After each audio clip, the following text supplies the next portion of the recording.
Total umuulan din. What if maggoto tayo? Tara, gala tayo.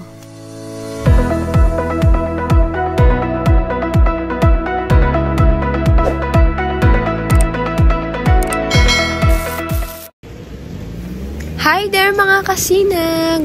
For today's video ay nag-crave ang ate ninyo sa goto. Nandito pa lang din naman ako sa may city proper kaya ipapasyal ko kayo dito sa sikat na gotohan sa amin. Syempre, malay natin, 'di ba? Baka mapasyal ka dito sa Tarlac. So, eto, tuturuan kita kung saan ba yung masarap at murang goto. So, kung mapapansin ninyo mga kasinag, nandito lang ako banda sa may Ninoy Aquino Bridge at etong mga food stalls dito sa gilid, ito yung tinuturo ko or sinasabi ko sa inyo. Katatapos lang kasi ng duty ng ate ninyo mga kasinag. Kaya pupunta kami doon, kakain muna sandali bago umuwi. Since nandun na lang din kami, 'di ba? I-share ko na rin sa inyo. Why not? Poknat, ganon.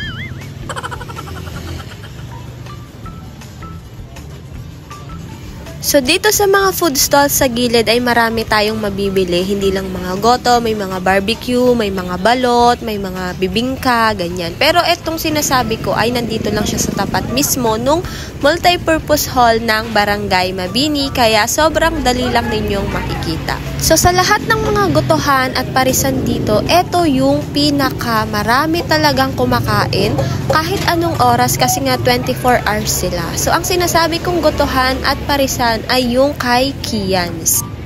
So, hindi lang naman goto yung siniserve nila, marami ring mga ibang pagkain at nasa screen ninyo yung mga iba pang food na siniserve nila.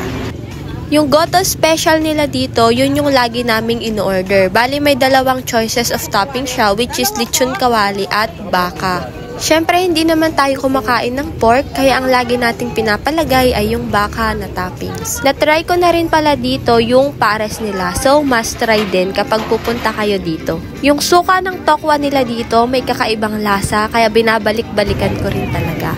Kapag kakain din pala ako ng goto, ay humihingi ako ng extra sabaw. So, yung goto pala nila dito ay andi din naman. So, masasabi kong sulit din talaga yung perang pambabayad mo dito.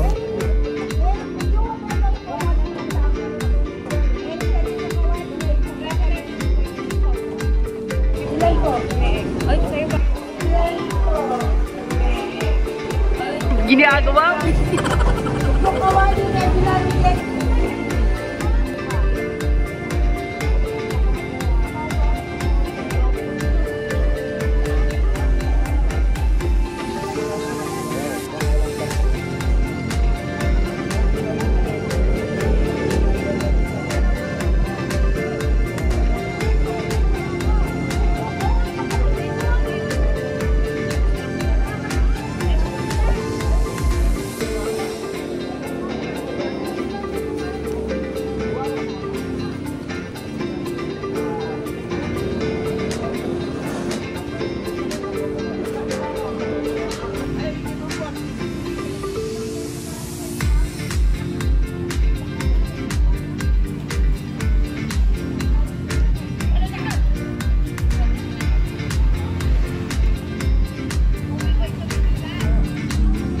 So, yung ate nyo, diba, pakatitig-titig pa niya sa mga sahog talaga.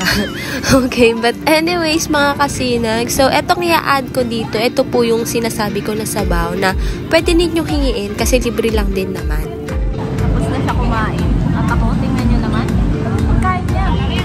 Oh, patay na.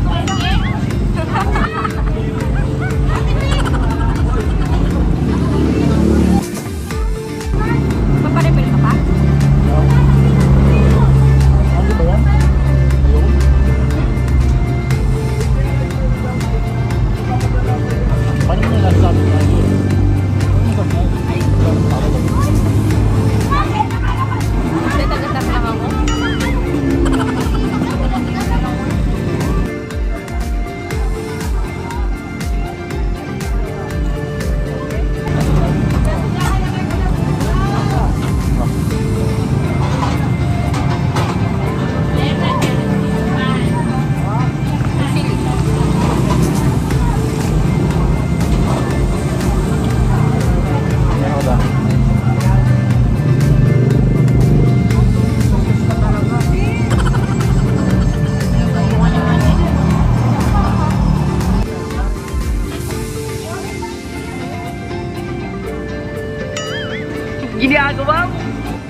po ang kanyang pagkain na binuraot sa akin.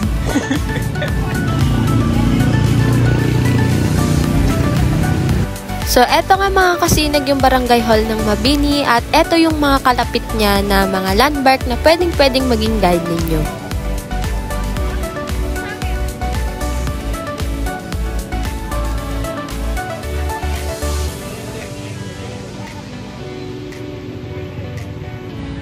At syempre, dahil nga tapos na tayong kumain mga kasinag, ay oras na para umuwi. So kung nakaabot ka man sa minute ng video na to ay thank you so much. Again mga kasinag, I am your Ate Aaron. Ready for the worst, hoping for the best. So see you sa ating next upload mga kasinag!